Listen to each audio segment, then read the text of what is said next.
जय श्रीराम।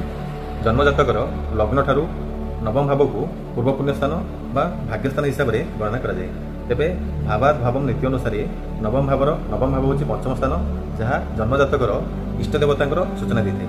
जेपरी जदि कौन जन्मजातकर लग्न ठारू पंचम भाव बा पंचम राशि मेष हुए ताहले भगवान श्री कार्तिकेय, जदि वृष हुए ताहले भगवान शिव एवं माँ पार्वती, जदि मिथुन राशि हुए ताहले श्री राधाकृष्ण, जदि कर्कट राशि हुए ताहले भगवान शिव, जदि सिंह राशि हुए ताहले भगवान सूर्य, जदि कन्या राशि हुए ताहले भगवान गणेश, जदि तुला राशि हुए तेबे महालक्ष्मी, जदि पिछा राशि हुए ताहले भगवान श्री हनुमान, जदि धनु राशि हुए तेबे निजर इष्टदेवता कुलदेवता अथवा गुरु, जदि मकर राशि हुए ताहले भगवान श्री हनुमान, जदि कुंभ राशि हुए ताहले माँ दक्षिणकाली एवं जदि मीन राशि हुए तेबे चतुर्भुजधारी विष्णु को निजर इष्टदेवता रूपे गणना कराए।